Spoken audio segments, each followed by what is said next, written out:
Pai, obrigado pela vida do teu filho. Obrigado, ó Pai, pela sua família, seu ministério.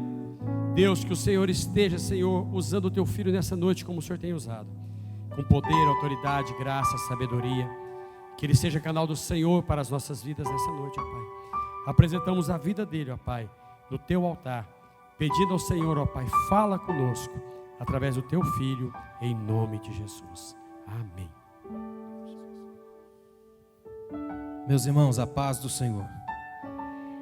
Graças a Deus por mais esse culto que nós podemos prestar ao seu nome. Eu louvo a Deus porque cada dia que passa, a gente tem percebido que a nossa igreja está cada vez mais mergulhando na intimidade com Deus. Eu não sei se é só uma impressão minha, mas acredito que você também tem sentido isso. A cada dia que passa, nossos cultos estão mais profundos, não é? E isso é um bom sinal, é sinal de que nós estamos acertando o alvo que Deus traçou para nós esse ano. E é por isso que eu tenho uma palavra para a sua vida aqui hoje, que eu tenho certeza que vai gerar um impacto muito grande, se você compreender o que Deus vai falar com você. Amém? Abra sua Bíblia, por favor, no Salmo de número 73. 73, Salmo de número 73. É o texto que nós vamos meditar essa noite. Eu louvo muito a Deus pela sua vida, por você estar aqui hoje. Estou feliz de rever o pastor Guilherme Batista, amigo. Deus abençoe. Prazer te ver aqui. Benção. Tenho certeza que Deus vai falar conosco de um modo muito especial. Amém? Salmo de número 73. Acharam? Na versão NVI, que é a que eu tenho aqui, diz assim, ó: certamente Deus é bom para Israel, para os puros de coração. Quanto a mim, os meus pés quase tropeçaram, por pouco não escorreguei, pois tive inveja dos arrogantes quando vi a prosperidade desses ímpios. Eles não passam por sofrimento e têm o corpo saudável e forte. Estão livres dos fardos de todos, não são atingidos por doenças como os outros homens. Por isso o orgulho lhes serve de colar e eles se vestem de violência. Do seu íntimo brota maldade, da sua mente transbordam maquinações. Eles zombam e falam com más intenções, em sua arrogância ameaçam com opressão. Com a boca arrogam a si os céus, e com a língua se apossam da terra. Por isso o seu povo se volta para eles e bebe suas palavras até saciar-se. Eles dizem: como saberá Deus? Terá conhecimento o Altíssimo? Assim são os ímpios, sempre despreocupados, aumentam suas riquezas. Certamente foi-me inútil manter puro o coração e lavar as mãos da inocência, pois o dia inteiro sou afligido, todas as manhãs sou castigado. Se eu tivesse dito, falarei como eles, teria traído os teus filhos. Quando tentei entender tudo isso, achei muito difícil para mim, até que entrei no santuário de Deus, e então compreendi o destino dos ímpios. Certamente os pões em terreno escorregadio e os fazes cair na ruína. Como são destruídos de repente, completamente tomados de pavor, são como um sonho que se vai quando acordamos. Quando te levantares, Senhor, tu os farás desaparecer. Quando o meu coração estava amargurado e no íntimo eu sentia inveja, agi como um insensato e ignorante. Minha atitude para contigo era de um animal irracional. Contudo, sempre estou contigo. Tomas a minha mão direita e me sustens. Tu me diriges com o teu conselho e depois me receberás com honras. A quem tenho no céu senão a ti? E na terra nada mais desejo além de estar junto a ti. O meu corpo e o meu coração poderão fraquejar, mas Deus é a força do meu coração e a minha herança para sempre. Os que te abandonam sem dúvida perecerão. Tu destróis todos os infiéis, mas para mim bom é estar perto de Deus. Fiz do soberano Senhor o meu refúgio, proclamarei todos os teus feitos. Amém. Certos salmos são como radiografias do presente. Eu de vez em quando tenho essas paranoias de Asaf. Então eu me vejo muito nesses salmos. De vez em quando a gente dá aquela olhada assim ao redor e pensa, não estou me sentindo meio inútil hoje? Já sentiu assim? Quando você pensa que ora e não acontece nada de diferente. Às vezes eu me mato de estudar, preparo uma mensagem e prego, e a sensação que tem é que as pessoas preferem o fast food da fé, a pipoquinha sagrada. Dá uma sensação ruim. É mais ou menos isso que Asaf tem em mente aqui. E o que nós vamos fazer aqui essa noite, a mensagem que Deus colocou no meu coração, tem o seguinte tema: por um santo exame de vista. Amém? Você já foi ao oftalmologista? Hoje Deus vai fazer isso conosco, um santo exame de vista na retina da alma. Provavelmente você vai precisar ir embora para casa segurando na mão de alguém, porque fica embaçado, a visão não fica? É o que Deus vai fazer com a gente aqui hoje, dar uma embaçada para a gente poder ver melhor. Só Deus faz isso. Ele coloca a gente no chão para a gente ficar de pé, Ele abate para depois dar graça, Ele embaça para a gente poder ver. Amém? Esse mesmo texto, Salmo 73, numa outra versão, a mensagem de Eugene Peterson, é ainda mais profundo. Permita-me ler para você, nessa versão, a mensagem. Olha como ele diz, é o mesmo texto. Sem dúvida Deus é bom. Bom para os bons de coração. Mas quase o deixei escapar. Quase deixei de ver sua bondade, porque eu estava olhando para o outro lado, observando as pessoas que alcançaram o topo, invejando os ímpios que tinham sucesso, que não têm com que se preocupar e nenhum problema para resolver. Pretensiosos e arrogantes, vestem-se com os insultos da última moda, mimados e fartos, enfeitam-se com as tiaras da tolice. Eles zombam usando palavras que ferem, utilizando-as também para intimidar. Estão cheios de vazio, perturbando a paz com tagarelice. E o povo os escuta, você acredita? Como cachorrinhos sedentos, lambem cada palavra deles. O que está acontecendo? Deus saiu para o almoço? Volta logo? Os ímpios estão com tudo, alcançam sucesso e ajuntam riquezas. Perdi tempo jogando conforme as regras. O que ganhei com isso? Um vendaval de má sorte, foi isso. Um tapa na cara, toda vez que eu saía pela porta. Se eu tivesse contado as mesmas mentiras, teria traído os teus filhos queridos. Quando tentei compreender tudo o que consegui, foi uma dor de cabeça. Até que entrei no santuário de Deus. E então compreendi o destino deles. A estrada escorregadia em que os puseste, que termina com a colisão contra o muro das desilusões. Num piscar de olhos, o desastre. Uma curva cega na escuridão e será o pesadelo. Acordamos, esfregamos os olhos e nada. Não há palavras para eles. Nunca houve. Eu estava sufocado e triste, consumido pela inveja, mas fui um completo ignorante, um sonso diante de ti. Ainda estou em tua presença, mas agora pegaste minha mão sábia e amavelmente me conduzes e me abençoas. Tu és tudo o que eu desejo no céu e tudo o que eu desejo na terra. Minha pele perde a firmeza, os meus ossos ficam fracos, mas o Eterno é firme como rocha e é fiel. Vejam, os que o abandonaram estão em declínio, os desertores não terão outra chance, mas para mim, estar na presença de Deus é inigualável. Fiz do Eterno, o Senhor, a minha casa. Ó Deus, contarei ao mundo o que fazes. Salmos têm esse poder de extravasar as partes mais íntimas da alma. Calvino dizia que os salmos fazem a anatomia de todas as partes da alma. Eles entram na profundidade da vida. As orações mais estranhas, mais absurdas da Bíblia estão no livro dos Salmos. Falar de intimidade com Deus sem ler um salmo é quase impossível. São salmos que dissecaram isso, que foram ao profundo disso. São textos que vão na essência, sem sombra de dúvida. E esse que nós lemos é uma profunda oração honesta, profundamente honesta. Quer ver uma coisa interessante?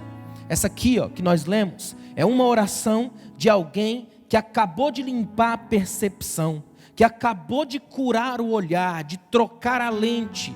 Ele fez o que eu chamo de um santo exame de vista. Limpou a retina, percebeu que a coisa é diferente do que o impacto do primeiro olhar trouxe. Esse salmo aqui desafia todas as nossas lógicas. Ele tem um parentesco com os desabafos de Jó e as amarguras de Eclesiastes. Se você ler uns textos de Jó, um pouco de Eclesiastes, e esse salmo vai correr para oração, senão fica desesperado. É um texto que faz questão de pintar com algumas cores bem densas o nosso horizonte.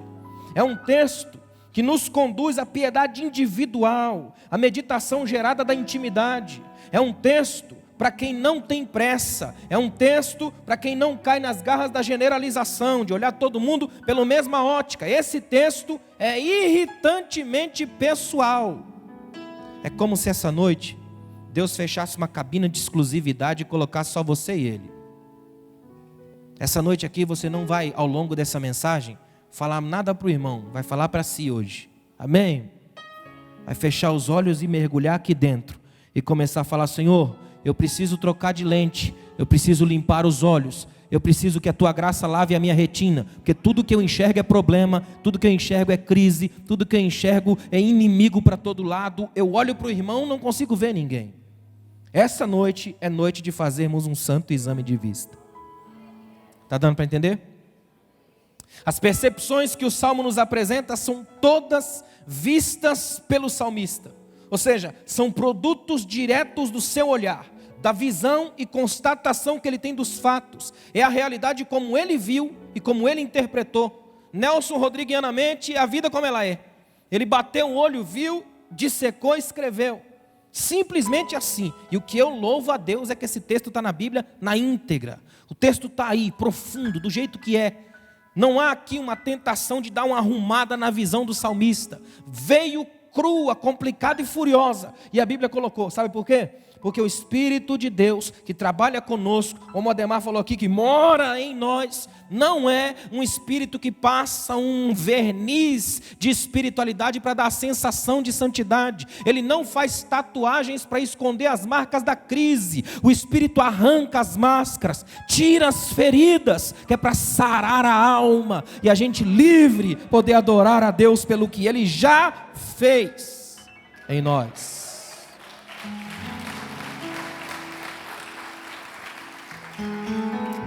O interessante é que a resposta aos problemas constatados no Salmo não estão na simples observação da coisa.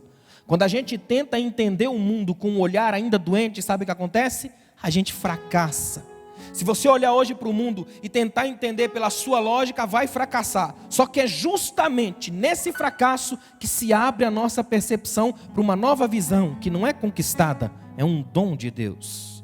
Em outras palavras, quando você olhar para o mundo de hoje e desespero para todo lado, caos para todo lado, e aí você tem aquela angústia e vai dizer assim: o mundo vai cair em cima de mim, eu vou morrer, só tem uma coisa que eu tenho que fazer: correr para Deus. O escritor do passado disse que às vezes Deus joga a gente no chão de costas, só para a gente poder cair e lembrar que existe céu. É para lá que a gente olha e é de lá que vem o socorro. Ele ainda é o Deus que às vezes faz a gente chorar para poder desembaçar a visão. Agora escuta isso aqui, ó. Quando através da intimidade com Deus eu me declaro vencido, quando através da intimidade com Deus eu me declaro carente, aí os meus olhos se abrem, aí minha alma encontra descanso e a minha visão é transformada. A partir do momento que eu defino, que eu declaro, que eu digo que eu preciso, que eu sou carente, que eu necessito de Deus, que eu não sou um expert, um profissional, que eu não sou o cara, a mulher, aí eu começo a perceber que eu sou ovelha de Jesus. Ele é o supremo pastor. Aí eu começo a perceber que eu preciso de um tempo com Ele. Eu preciso ir até o consultório e fazer o santo exame de vista e falar para Ele: Senhor, faz tempo que eu quero ler a Tua palavra, mas não consigo enxergar a letra. Faz tempo que eu quero olhar nos Teus olhos, mas te perco na multidão de faces. Faz tempo que eu quero te achar, mas daqui onde eu estou não consigo te ver aí. Mas eu sei que de onde o Senhor está nunca me perdeu de vista, e é por isso que eu estou em pé, vivo, feliz e celebrando, porque o Senhor me conhece, me achou e me viu. Eu quero analisar algumas coisas com vocês essa noite. Por que a gente precisa tanto de um santo exame de vista? Eu coloquei algumas razões. Primeiro, por causa da confusão dos olhos. Se você ler com calma na sua casa os versículos 1 a 6 do Salmo 73, você vai ver a confusão do olhar. A nossa visão do mundo atual é marcada pela confusão da nossa retina. Ainda trazemos na alma as mesmas indagações que o salmista fez. Por exemplo, por que tantos desonestos se dão tão bem na vida? Você já fez essa pergunta? Você vê gente complicada, pilantra, é ou não é? E você fala, meu Deus, como é que esse povo cresce? Ainda está nas nossas bocas as ressonâncias do problema de Asaf. Ainda temos as mesmas perguntas. Toda vez que a gente olha para o mundo, com essa lente da confusão, é o que a gente vai enxergar: problema e crise. Quando a nossa visão está confusa, só enxerga ímpio. Se a sua visão estiver confusa, você só vai enxergar os ímpios. Aí a gente fica com raiva, porque eles possuem as coisas, e a gente cai facilmente na tentação de imitá-los. Sabe aquele pastor que está trabalhando na congregação todos os dias, tentando pregar, falar a verdade, e a congregação com 5 crentes e um quase morrendo? Aí vem o indivíduo, monta uma tenda na igreja da frente, só fala bobagem, inventa um monte de coisa, e a congregação lotada. E a tentação do irmão que está com a verdade é achar que a verdade dele é fraca, porque a multidão condiciona o púlpito. Quando a lente está confusa, o mundo é confuso, e só joga a confusão de volta. Quando a nossa mente está confusa, nosso culto também se adultera. E aí é um problema grave. Aí aqui, a gente tem que fazer como o salmista. É estranho, mas tem que orar. É o que ele está fazendo. O problema dele é que ele está fazendo um lamento, um cântico de raiva, no lugar onde era para cantar a gratidão. Escuta o que eu vou dizer aqui, ó. Às vezes a gente entra aqui na igreja e tudo que a gente tem para oferecer a Deus no momento do louvor são cânticos de raiva. Não é? Você já cantou com raiva? Cânticos da fúria. Você levanta a mão só para dizer mesmo, para que ninguém fique olhando para você? Não é estranho? Já passou por isso ou é só eu? Você já cantou assim com aquela voz embargada? É ruim ou não é cantar e chorar ao mesmo tempo? Quando você olha para um lado, para o outro, todo mundo vence e você com a sensação de não vencer. Quando você ora e tem a sensação que Deus responde as orações de todo mundo antes que eles terminem. E a sua, depois que termina, Deus ainda vai lembrar quem é você. Pela lente da confusão, é só confusão que a gente tem no reverso. A nossa percepção nesse estágio, sabe qual é? É a que Deus foi embora, deixou a gente lá. Luiz Saião diz que esse é o lado churrasqueiro de Deus. Ele te coloca no espeto e vai virando no fogo. O processo é terrível, mas você vai ficar uma delícia. Você está aqui hoje porque Deus está fazendo isso com você, dando um jeito de limpar a sua percepção, de tirar você do centro da confusão, para quando você olhar para o mundo, você vai olhar com outra mente, outro olhar, outra vida, e vai poder dizer para Deus: graças a Deus que eu não faço parte da confusão do mundo, a minha alma está em paz, é para Ele que eu vivo, é nele que eu canto, até a minha tristeza eu ofereço para Ele, porque Ele é capaz de curar. Consolador é isso. Por que a gente tem que fazer um santo exame de vista? Segundo lugar, é por causa do sentimento revoltante de injustiça. Lê na sua casa versículos 7 a 12 do Salmo. Dá uma sensação estranha quando você olha para esse mundo. A sensação que paira é só de injustiça. E é terrível quando a gente olha assim. No versículo 7, olha o que diz: do seu íntimo brota a maldade, da sua mente transbordam maquinações. O salmista faz a radiografia da fúria. Ele está dizendo que os ímpios planejam, maquinam, gostam da prática da perversidade, são deles as tramas da maldade. Ou seja, às vezes eu acho engraçado, os irmãos mandam assim no WhatsApp: o povo está matando, roubando, o povo está fazendo passeata para o demônio, isso, aquilo, outro. Mas é isso que eles vão fazer mesmo, eles nasceram para isso. Você não pode esperar nada bom que venha do mundo. Você não pode esperar nada bom que venha das trevas. O que vem das trevas são trevas, fazem o que vivem. Eu me lembro do irmão que chegou para mim um dia, injuriado, falou: pastor, eu fui no cinema assistir o filme do Moisés, e eu fiquei desesperado, injuriado, nervoso, porque não tinha nada de Bíblia lá. O que eu faço? Falei: inverte o processo. Você está procurando Bíblia no cinema e entretenimento na igreja? Faz o contrário, procura a Bíblia na igreja e entretenimento no cinema, aí você vai ficar feliz, é ou não é? A gente faz essas trocas malditas. Se você ficar esperando que o mundo vá bradar que Deus é bom, você vai morrer seco. Isso aí você vai encontrar aqui, ó.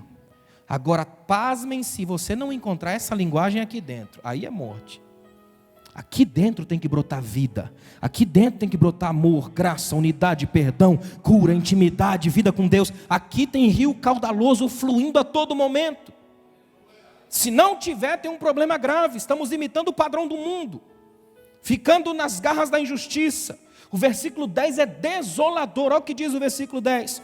Por isso o seu povo se volta para eles e bebe suas palavras até saciar-se. Olha para mim. A esperança do salmista aqui é brutalmente destruída. Ele esperava que o povo de Deus se rejeitasse essas coisas dos ímpios. Só que ele foi frustrado pela ambição e malícia deles. O próprio povo de Deus estava gostando da lógica dos ímpios. Até hoje acontece isso. Quando você vê gente que se diz homem e mulher de Deus, comprando sem pagar, tirando carteira de motorista pelo telefone, furando farol vermelho para ir para a igreja, correndo o risco de matar e morrer. É ou não é? E a gente vai imitando o padrão do mundo. Esses dias um irmão foi me levar no aeroporto, furando farol vermelho para lá e para cá. Eu falei, irmão, o que é isso, irmão? Ele falou para mim, mas pastor, é a cultura daqui. Eu falei, mas é a cultura de morte, tem que mudar. A cultura da igreja é de vida. É ou não é? Nós somos o sal da terra e a luz do mundo. Nós fazemos diferente. Não é o mundo que manda na gente. Nós é que fazemos a diferença aqui, porque a graça que habita em nós faz com que a justiça seja estabelecida e a vida seja diferente onde a gente for. Esse salmo faz um retrato angustiante do sistema da impiedade. E é o mesmo sistema que ainda age na nossa era. Por isso precisamos de um santo exame de vista, para poder enxergar essas nuances, olhar e saber que tem confusões e que não pertencemos a ela, olhar e saber que o mundo tem fúrias e injustiça e não pertencemos a isso. E tem mais uma causa, terceira. Por que a gente tem que fazer um santo exame de vista? Eu coloquei aqui, por causa da experiência da crise. Versículos 13 a 16 dissecam essa crise. O salmista passa pela crise que atinge quem olha com foco errado. E esse é o grande problema do olhar distorcido, de ver o mundo pelas lentes da própria justiça. É aqui que nasce a experiência da decepção, aquele sentimento terrível de estarmos perdendo tempo em sermos honestos. Como dizia Rui Barbosa lá atrás, tem hora que dá vergonha da honra. Já sentiu isso? É quando a gente começa a ler aquele monte de coisa sobre Lava Jato, Petrobras, não dá um negócio ruim? E a gente começa a ver o mar de lama que tem nessa nação. E esse ano é ano de eleição. E a gente precisa o mais rápido possível ter uma mentalidade cristã para poder votar certo. Carlos Drummond de Andrade escreveu que o voto é a arma do cidadão, pena que dispara contra ele. Jesus disse que tem uma casta de demônio que só sai com jejum e oração. Mas tem uma que só sai com voto. É votando certo. É você saber de uma vez por todas que hoje aqui, o Espírito Santo quer limpar a sua mente completamente, para você poder olhar por outro olhar curado, que vai entender quem tem cara de ovelha, mas é lobo, e vai saber fazer diferença na nação, para ser usado por Deus de forma ampla, plena e consistente. Quando a gente passa por traição, por injustiça, ingratidão, o que acontece? A gente cai na tentação de jogar a toalha. É o processo de intensificação da crise. Isso dói profundamente. Você já passou por isso? Por aquela sensação estranha de que tudo está ruim, complicado. Até o culto pega um pouco disso. Nenhum culto presta, fica maçante, complicado. Todo mundo que se aproxima é visto pelo viés da suspeita. É complicado demais isso. Principalmente se você tem um certo nível mais vencedor. Qualquer pessoa que se aproxima, você já encara logo como um problema. O outro repugnante, alguém que vai sujar minha ficha, manchar os meus esquemas. Talvez você pergunte, por que é que Deus permite tudo isso? Acredito que Deus quer nos levar aos nossos limites. Sabe para quê? Para que o nosso centro de segurança seja destruído. Para que você nunca mais coloque a sua confiança no seu carro, na sua casa, na sua empresa, na sua conta bancária, na sua beleza ou na sua inteligência, nem nos seus talentos. Você precisa botar a sua confiança em Deus, porque pode cair de um lado, do outro, de cima, de baixo. Se a sua confiança estiver em Deus, você permanece de pé, feliz e livre, porque a graça que te sustenta não é deste mundo, ela vem do Pai das luzes, do seu Deus.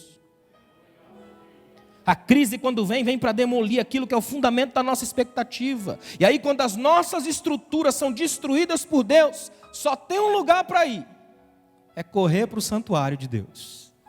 É aqui que a gente vai juntar os cacos. Eclesiastes 3:5, tempo de espalhar pedras, o altar quebrou. Tempo de ajuntar pedras, o altar está renovado. E é no altar renovado que a graça de Deus e o avivamento descem. É no altar renovado que os santos exames de vista acontecem. Quero mostrar algumas coisas a você que é extraordinário. O que acontece quando a gente se submete ao santo exame de vista? Primeira coisa, você percebe que os seus olhos estavam sujos. Os versículos 17 a 20 são tremendos. Até que entrei no santuário de Deus e compreendi o destino dos homens. Ele diz assim: enquanto eu estava fora do santuário, tudo que eu via era tudo ao meu redor, meus olhos enxergavam, eu via as pessoas, via a confusão, a injustiça e o sistema. Entrei no santuário, passei a ver o destino dos homens, ou seja, a minha lente foi trocada. Dentro do santuário de Deus eu passei a enxergar pela ótica de Deus. Aí mudou tudo. Quem tem intimidade com Deus enxerga pelos olhos de Deus, através do que brota do olhar de Deus. O salmista escreve a frase que nos leva ao divino oftalmologista: até que entrei no santuário de Deus. Escuta isso aqui, quando você desfalece, sofre, jamais se esqueça que você tem um Deus que te espera no santuário, que não é esse templo aqui, é esse templo que você é, porque você é templo do Espírito Santo e Ele habita em você. Então, quando você entra nesse quarto fechado da alma, encontra Deus. É tão extraordinário isso aqui, Ou seja, Deus permanece com o controle absoluto de tudo e de todos. Em nome de Jesus, limpe o olhar, troque a lente. Entenda que você está hoje debaixo da graça de Deus a vida inteira. O que governa a igreja não é o governo do mundo, não são as lógicas do mundo, não é o sistema econômico. O que governa a vida da igreja é a glória soberana de Deus, porque ninguém consegue tirar Ele do trono. Ele é soberano, Senhor, acima de tudo e de todos. É a Ele que a gente exalta, a Ele toda a honra, toda a glória, todo o louvor, toda a magnificência. É tudo dEle, porque Ele é Senhor de todas as coisas. DEle, por Ele, para Ele são todas as coisas. Ele é o rei. É depois da ação de Deus no íntimo, do chamado santo exame de vista, que a gente passa a ver o ímpio pela ótica certa. E o mais interessante é que aí a gente já não vê o hoje só, mas também vê o futuro. Ele fala: eu vi o destino deles. Ou seja, você descobre que olhar para o mundo pela lente de Deus é que dá a você a segurança para viver em paz. Quando você olha pela lente de Deus, deixa de olhar o marido como inimigo, deixa de olhar a esposa como um problema, deixa de olhar o filho como um rebelde, deixa de olhar a igreja como um ajuntamento que você tem que ir porque cumpre uma agenda semanal. Você deixa de olhar as pessoas como crise, você deixa de olhar alguém como aquele que te impede na fila. Quando você olha pelo olhar de Deus, você enxerga seu esposo como um sacerdote, sua esposa como sacerdotisa, seu filho como bênção, a igreja como lugar onde você encontra com os abençoados, e qualquer coisa que você toca tem a atmosfera do reino. Você está enxergando pelos olhos de Deus, está livre para ser quem é. Quem é você aqui hoje? Como é que estão os seus olhos diante de Deus? Você já parou para observar que todos os grandes ídolos dessa geração atual, a sua grande maioria já estão mortos? É uma geração que perde muito rápido. Alguém escreveu num muro lá em Nova York assim, Elvis Presley morreu, Michael Jackson morreu, e eu não estou me sentindo muito bem. A gente está vivendo uma era assim, né? Aqui em Goiânia alguém pichou no muro: liberdade é pouco, o que eu quero não tem nem nome. Imagina.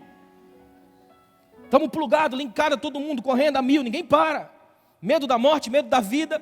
Tem gente que tem tanto medo da vida que perde o medo da morte e aí se mata. Não é esquisito? Correria louca, ninguém para, todo momento. Plugado, linkado a mil. Porque está olhando para todo lado, e quem olha para todo lado não vê nada. É o que Jesus fez em Marcos capítulo 8. Ele cura o cego e diz: o que é que você vê? E a Bíblia diz que ele olhando disse: vejo homens como árvores que andam. A visão estava errada.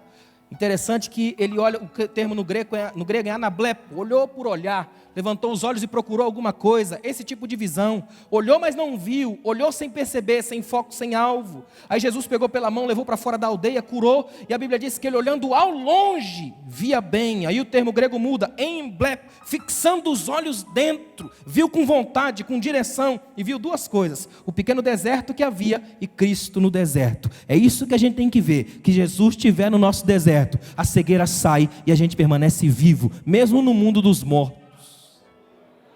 Você tem liberdade para ser quem é aqui hoje. Peça hoje para o Espírito Santo tocar os teus olhos. Senhor, toca os meus olhos, toca a minha retina, porque eu estou cansado de ver o que o mundo já viu. Eu quero ver a tua glória, eu quero ver a tua atuação. O que acontece quando a gente se submete ao santo exame de vista? Segunda coisa, olha o que acontece. Você percebe que você estava sendo tratado por Deus.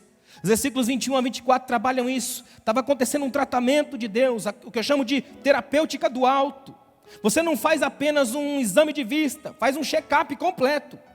Deus mexe em tudo. Aliás, olha que interessante, se você não entender que Deus trabalha em você nessa complexidade bela da graça, nunca consegue sair da mesmice, do tédio, da superficialidade, das mesmas coisas. Tem um negócio que me irrita, é crente acostumado com a mesma coisa, robozinho sagrado da fé, espiritualidade em série, conhece um, conhece todos. Não é esquisito? Já foi naquela igreja que os caras falam tudo igual? Não é um negócio estranho? Eu fiquei sabendo de um cara que ele imitava um pregador tão perfeitamente que ele imitava até a língua estranha do cara no mesmo momento. Tanto que ele foi fazer, no meio da imitação dele, foi dizer numa igreja, uma das coisas que o cara passou, ele disse com o nome do cara e não com o dele, imagina. Tem gente, a mesmice o tempo todo. Tem crente que eu tenho a sensação que se você chegar ali na porta ali, ó, e deixar ele só entrar sozinho pela bateria da fé, ele funciona perfeitamente, sem dar uma falha. Ele entra, vira, senta, ajoelha, ora, levanta, senta, levanta, bate palma, canta, vira para o irmão, fala, senta, é robozinho, e ele não perde a intensidade, mesmo que ele fica no meio da mensagem, levanta, depois vai embora para casa, volta, tal, no mesmo culto, de repente assim, do nada, num dia qualquer da vida, ele para e pensa, por que Deus não faz nada comigo? Deus fala, nem sei qual foi a última vez que você foi você. Eu fiquei sabendo de uma mulher que teve um problema no coração, foi parar no hospital, e ela ficou naquela situação de quase morte, e nessa situação de quase morte, diz ela que viu Deus, e ela disse para Deus, eu vou morrer. Deus disse, não, você ainda tem 42 anos, 2 meses e 8 dias de vida. Sabe o que ela fez? Quando voltou assim, mandou fazer um check-up geral, silicone, arrebentou, mudou tudo, até o cabelo ela pintou. Com 42 anos, um monte de dias, estou feita. Quando ela sai do hospital, é atropelada por uma ambulância, morre na hora. Chega no céu irada e diz, Deus, você não falou que eu tinha 42 anos de vida? Deus falou, eu não te reconheci.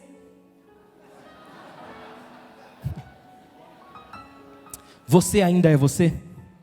Porque Deus não vai usar um clone, Deus vai usar você. Deus quer você do jeito que você é, na intimidade da sua vida, com todos os seus erros, fracassos, problemas e crise. Adore a Deus porque Ele gosta de você. Ele ama você do jeito que você é.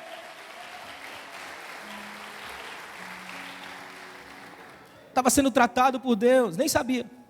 Estava no hospital e nem sabia. Ele agora está no templo, entre o átrio de Deus, sendo tratado, vai começar a perceber depois. O salmista aqui olha para trás e tem a percepção correta de si mesmo. Esse é um daqueles santos momentos da vida, onde a gente fica até com vergonha da gente mesmo. Sabe aquele dia onde você vem assim no templo, sem qualquer obrigação, vem por vir, simplesmente vamos dizer assim, na lógica cristã da mesmice, acostumado com o processo, técnica. Aí chega aqui, Deus te abraça, fala tão tremendamente com você, você chora litros, não se preocupa com maquiagem, com ninguém do lado, aí volta para casa assim triste, meio estranho, não volta? Pensando, oh meu Deus, desculpa aí Senhor, foi mal, fui lá, nem falei com o Senhor, e o Senhor veio, me abraçou, me pegou no colo, me amou, me deu vida. É isso que Deus faz quando a gente entra na santidade da sua clínica. Ele muda o olhar, Ele muda a visão, Ele muda o toque, Ele abraça, porque Deus não dá um arrepio, Ele vem e muda tudo, porque Ele é o Senhor da completude da sua vida. O salmista está olhando para trás aqui, percebendo: Deus, o Senhor tem feito muita coisa por mim. Olha o que ele fala: quando o meu coração estava amargurado e no íntimo eu sentia inveja, agi como insensato e ignorante. Olha o 23: contudo sempre estou contigo, tu me tomas pelas mãos. Eu lembro de um hino antigo que diz assim, ó, olha que tremendo: as alturas santas, ninguém voa sem as asas da humilhação. É o Senhor quem segura na sua mão. Olha para mim. Tudo que você está fazendo hoje, não é porque você é bom, não é porque você é crente há muito tempo, que não existe uso capião da fé. Tudo que está acontecendo com você é porque alguma coisa Deus viu em você e te amou. Alguma coisa Deus viu em você que agradou aos olhos dele. A gente só pode olhar para ele porque ele já olhou para nós. A gente só pode orar a ele porque ele deu a direção da oração. O que acontece quando a gente se submete a um santo exame de vista? Terceiro, você percebe que seus olhos espirituais foram abertos. Olha os versículos 25 a 28. A quem tenho no céu senão a ti? E na terra nada mais desejo além de estar junto a ti. Meu corpo, meu coração poderão fraquejar, mas Deus é a força do meu coração e a minha herança para sempre. Olha o que ele está falando: agora os meus olhos foram abertos. Para que olhar para o ímpio, se eu tenho Deus para olhar? Para que confiar na riqueza, se eu tenho Deus para confiar? Para que eu vou temer os montes, se foi Deus que fez? Os olhos espirituais foram abertos. O salmista entende aqui uma das verdades mais profundas da espiritualidade cristã. As dores que atingem o nosso coração são sinais de que Deus está trabalhando na transformação da nossa experiência de fé. O Ademar falou aqui do Consolador. Sabe o que essa palavra quer dizer? Aquele que consola a dor. Porque nem existe vida sem dor, mas não existe dor que dure a vida toda, porque nós temos consolo. Foi a promessa mais honesta que Jesus já fez. Ele chamou um grupo de discípulos. A Bíblia diz que ele, olhando para os seus discípulos, disse o seguinte: não vos deixarei órfãos. Ó a frase: não vos deixarei órfãos, ou seja, filhos sem pai. Percebeu o quê? Os caras estavam tristes, não é? Percebendo que Jesus vai embora, vai deixar eles. Vamos ficar com quem? Aquela sensação de abandono. A referência está indo embora, quem vai ficar? Aí Jesus olha para ele, em vez de falar assim, ó, gente, relaxa, eu estou indo aí, mas vai vir alguém aí bombado, UFC geral, vocês vão bombar. Jesus olha para eles e fala assim, ó, eu vou rogar ao Pai, e Ele vai enviar um Consolador. Sabe o que Ele está dizendo? Vocês acham que está doendo? Vai doer mais ainda, vai vir consolo para vocês. Preparem-se para dores ainda mais agudas. Sabe o que Jesus está dizendo? Na honestidade perfeita da fé, estar com Jesus é perceber que a partir do momento que essas dores enchem a alma e as lágrimas rolam no rosto, eu tenho duas certezas. Primeiro, ainda tenho um rosto para chorar, é sinal que eu estou vivo. Só os vivos ainda podem chorar. Os rabinos diziam que os nossos olhos foram feitos mais para chorar do que para ver, porque o cego não vê, mas chora. Segundo, você tem para sempre um consolo presente, ou seja, nunca vai chorar sozinho. A solidão foi tirada da sua vida. Você tem um Deus que senta do seu lado e chora junto, porque solidão a dois não existe. Entre a solidariedade da graça, o seu Consolador, que de dentro para fora enxuga as lágrimas. Aí bota uma promessa lá em Apocalipse: o meu Deus enxugará dos meus olhos toda lágrima, não haverá mais morte, nem choro, nem dor, nem pranto, porque agora as coisas velhas passaram e tudo se fez novo. A percepção foi trocada. Aliás, ninguém sai do mesmo jeito quando tem um encontro com Deus. Se você foi numa igreja, disse que teve um encontro com Deus, saiu do mesmo jeito, não teve um encontro com Deus. É impossível ter um encontro com Deus e sair do mesmo jeito. Não tem como. Se você tem um encontro com Deus, algo em você vai mudar profundamente. É que a gente tem a mania de achar que a coisa é gigantesca. Tive um encontro com Deus, então vou mudar profundamente da hora para a noite. Isso não acontece. Mudança implica num processo. Você teve um encontro com Deus, começa pelas vontades, o querer é trabalhado, a coisa vai mudando devagar, você vai aprendendo a andar com Deus, com calma. Deus atua devagar, irmãos. Ele respeita a cadência dos nossos passos. Deus não chamou você para correr nem para voar, chamou para andar. Andai em amor, andai no Espírito, cada passo consciente, porque Deus sabe que cair é ruim e é do homem, mas o levantar é de Deus. Então Ele vai estar do lado da gente, pronto a nos ajudar quando a gente chorar e quando cair. Os valores do salmista estavam invertidos. Ele olhava para os bens, para as coisas dos ímpios, o estilo de vida. Aliás, é bom lembrar que Deus, escuta o que eu vou dizer, sem Deus, tudo que você colocar sua esperança vai te decepcionar. Eu estava lendo esses dias sobre um homem nos Estados Unidos, muito rico. Teve um acidente grave de carro que ele morreu na beira da estrada. Quando os paramédicos chegaram, que começaram a fazer todo aquele procedimento, ele pediu para falar uma coisa. Foi a última frase que ele disse. Ele disse para os paramédicos: eu sou muito rico. E o paramédico quase disse: e daí? Ele disse: eu daria toda a minha fortuna por meia hora a mais para poder falar para minha filha: eu te perdoo. Dinheiro compra colchão, mas não compra sono. Dinheiro te dá uma casa linda, mas não dá família, porque compra endereço, mas não compra o lar. E dinheiro nenhum compra Deus. Quando você entra no templo, sabe o que você percebe? Que seu coração faz um caminho tremendo. Olha o que Jesus disse: onde estiver o seu tesouro, ali estará seu coração. O coração do homem é andarilho e corre atrás de dinheiro. Jesus disse isso. Onde tiver o seu tesouro, ali estará o seu coração. Sabe o que Deus está falando para nós aqui hoje? Qual é o nosso desafio? É pegar toda a riqueza que você tiver e colocar lá na mão de Deus. Por quê? Porque o coração vai atrás. Quando chegar lá, vai encontrar Deus, esquecer o dinheiro e ficar livre o tempo todo, feliz, convertido e rico, glorificando a Deus, porque sabe que as suas posses não fazem diferença. Diferença faz quando elas estão nas mãos de Deus.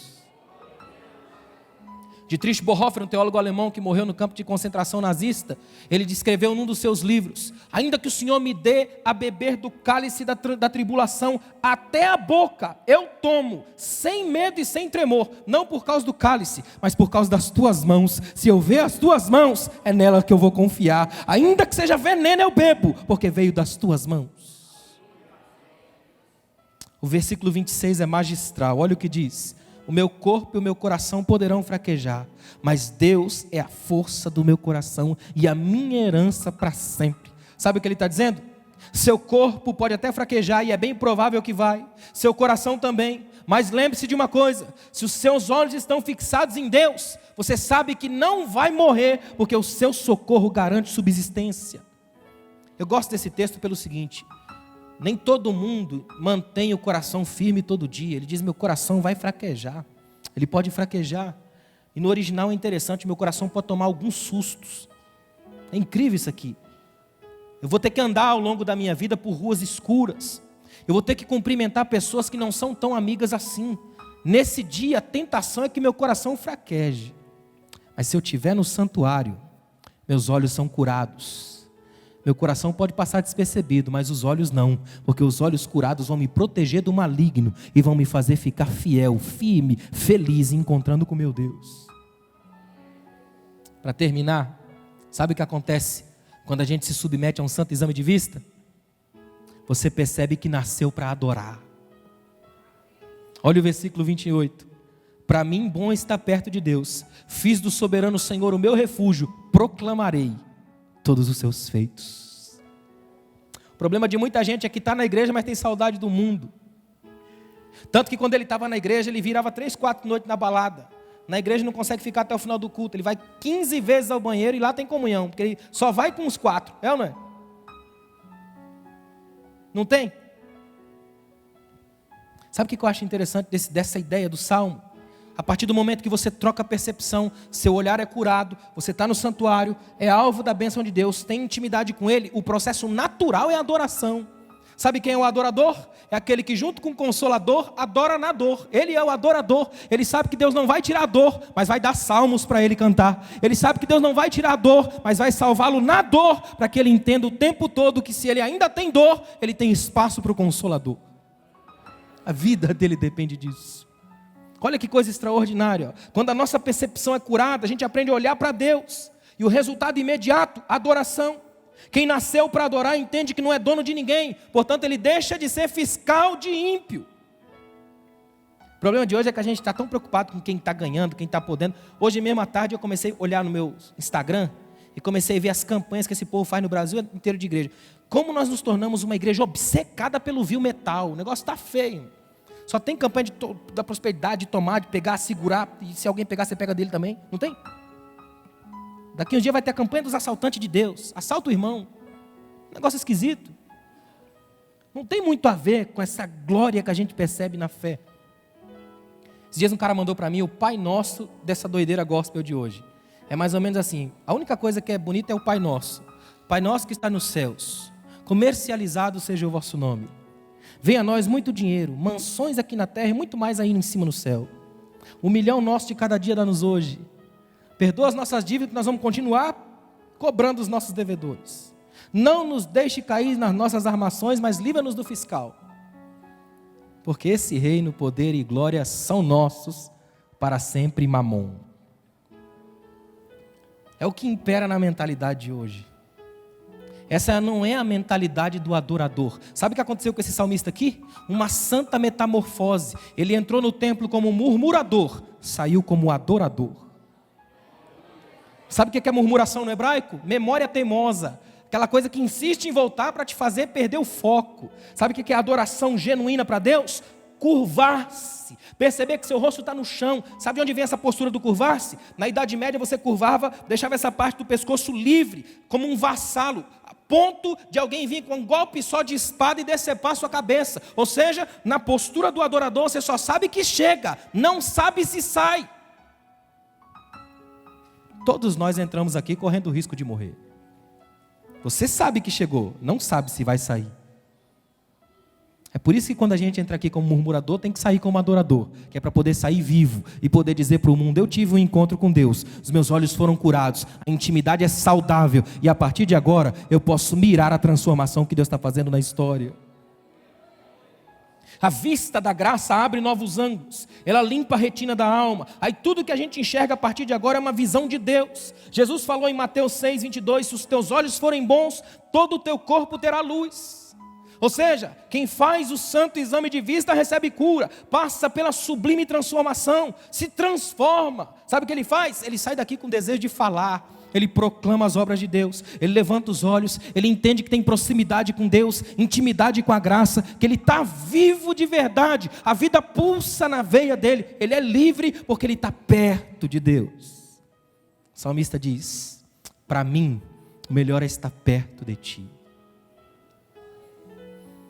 Sabe qual seria a melhor inflexão desse texto aqui, se a gente fosse traduzir ao pé da letra? É aquela sensação de estar apaixonado. Você consegue lembrar ainda, você que é casado? Porque é uma tentação esquecer isso, mas lembra? Quando você ficava assim, coçando a mão para ligar para ela, lembra? Você lembra quando ela ligava e vocês ficavam assim: desliga você. Não, desliga você. Já, você ficou assim? Eu fiquei, desliga você. Então desliga, 1, 2, 3, e não desliga. Sabe aquela coisa das pernas fraquejarem, a mão suar? Taquicardia, não tem? Sabe quando a sua namorada faz uma coisinha para você comer, ficou ruim com sua misericórdia, você fala: nossa, que bom amor. Não tem? Uma espécie de pequena hipocrisia do amor. Você já viu que amor é um negócio meio maluco, irmão? Não é meio maluco o amor? Um sentimento estranho. Já viu que às vezes você vê uma mulher maravilhosa assim, com um cara que você olha e fala: meu Deus do céu, como pode? Aí vem a frase: o amor é cego. Os rabinos contam que um dia os sentimentos humanos se juntaram numa sala para brincar. Aí a criatividade propôs que eles brincassem de esconde-esconde. E a inveja ficou louca da vida porque não foi ela que teve a ideia. Imagina, cada sentimento começou a se esconder. A preguiça nem se escondeu, derramou ali mesmo e ficou. A culpa também não escondeu, porque ninguém está mais escondido do que a culpa, né?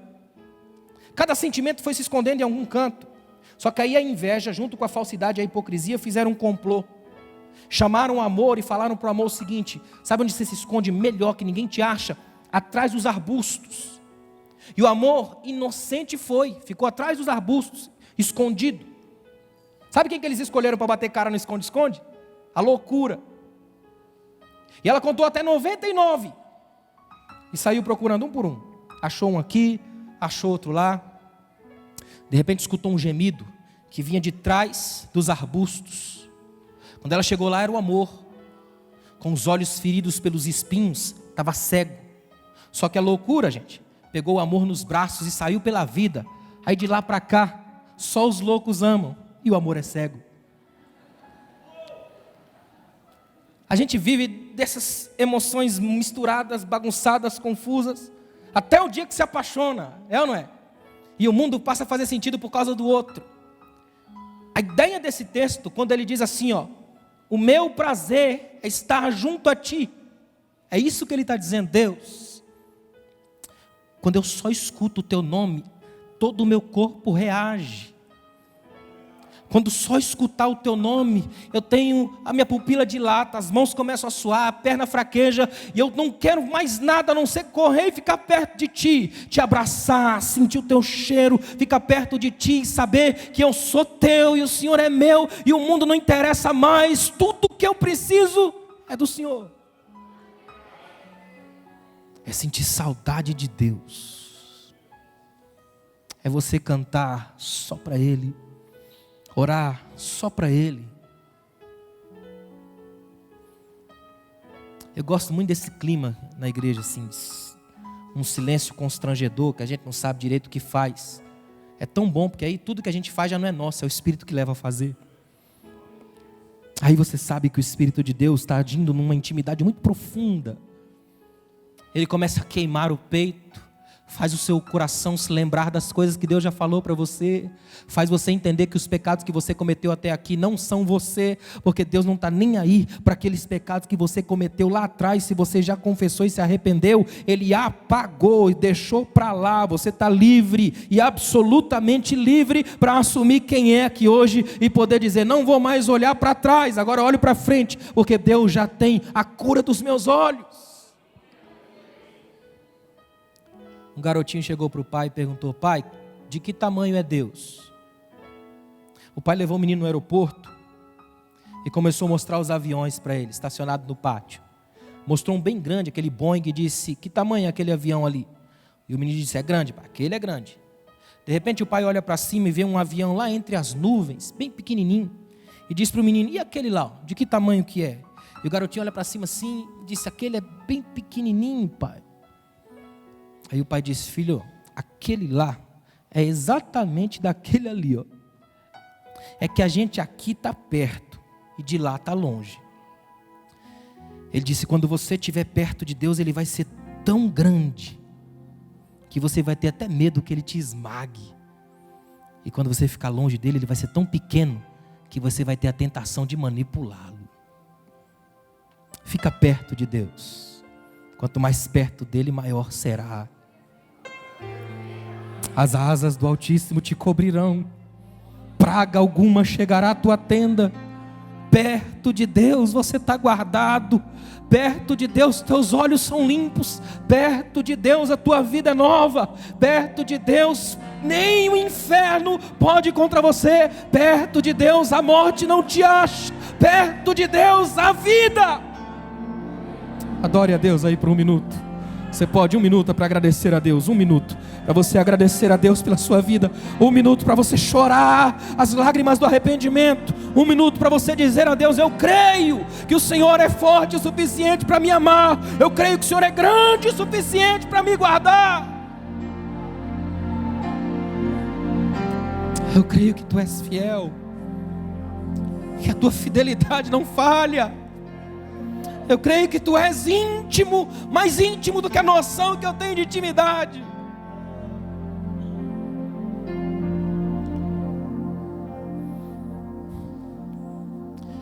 Esses 2, 3 meses, eu passei escrevendo o livro que a gente vai usar aqui no Ministério dos Homens.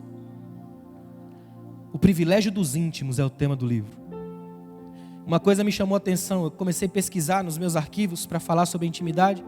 E descobri que há mais ou menos 10 anos eu venho mergulhado nesse tema e não sabia. Quanto eu escrevi sobre isso, quanto eu li sobre isso. Brotaram coisas da intimidade com Deus. Eu me senti tão feliz, disse, meu Deus, nem percebi que eu já estava mergulhado. Como foi bom eu me esquecer dentro do Senhor. Não deixa eu me achar não. Deixa eu ficar perdido aí. Eu sinto uma graça tão especial de Deus aqui hoje. A graça de Deus está aqui hoje. Eu quero que você feche os seus olhos e deixe o Espírito Santo te levar à sala do exame de vista. Ele vai curar os teus olhos e você vai enxergar o seu casamento por um outro ponto de vista. Ele vai curar os teus olhos e você vai enxergar o seu quarto de oração como o melhor lugar da terra.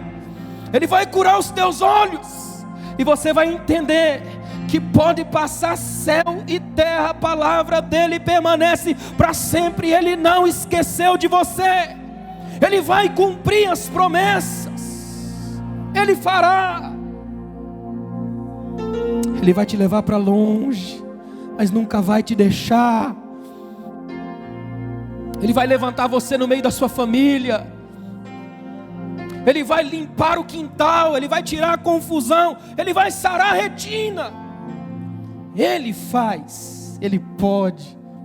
Ele é. Fica de pé, por favor.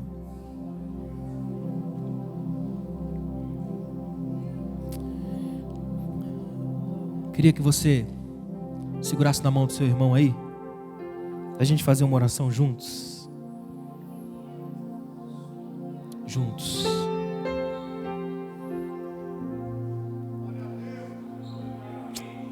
Você está sentindo a presença de Deus aqui?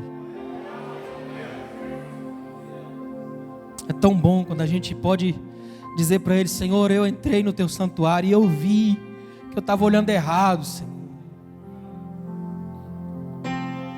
Eu entrei no Teu santuário e eu vi que eu estava desfocado, os meus olhos estavam embaçados, eu não conseguia ver nitidez na minha vida. Agora eu vejo. Podemos dizer como aquele indivíduo disse para Jesus: eu era cego, mas agora os meus olhos te veem. Jó, eu te conhecia de ouvir falar, mas agora os meus olhos te veem. Não deixa a rotina embaçar o teu olhar. Alguém disse que a única diferença entre a rotina e o túmulo é a profundidade. Não é à toa que quando você entra na rotina, a primeira coisa que ela faz é te paralisar. Hoje, Deus está te chamando para limpar a percepção, limpar os olhos. É você passar a enxergar cada quarta-feira dessa como se fosse a primeira da sua vida. É você começar a glorificar a Deus com o melhor da sua alma, por tudo que Ele fez por você. Ó Deus, grandioso és Tu. E uma vez que a gente entra no Teu santuário, Senhor, os nossos olhos mudam, as forças se renovam, até os sonhos renascem. Nós somos livres para Te adorar, Pai, porque estás aqui, a casa é cheia da Tua glória. Se o Senhor não estivesse aqui, não fazia sentido estarmos. Seja engrandecido, adorado, exaltado, celebrado, magnificado. Tu és tudo, Senhor. Ouve a adoração da Tua igreja, recebe a adoração da Tua igreja, Senhor. Nós fazemos parte, nos unimos ao coro dos serafins e gritamos: Santo, Santo, Santo é o Senhor dos exércitos. Toda a terra está cheia da Tua glória.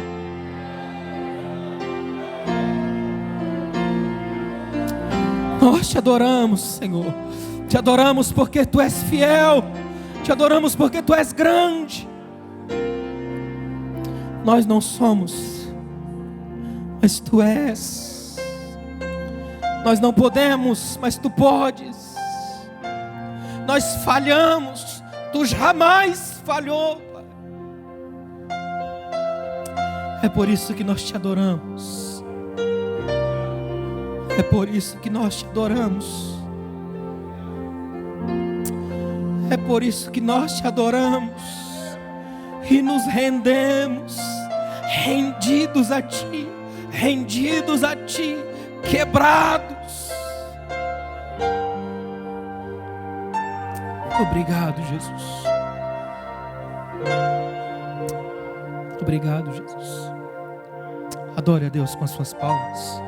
Obrigado, pastor.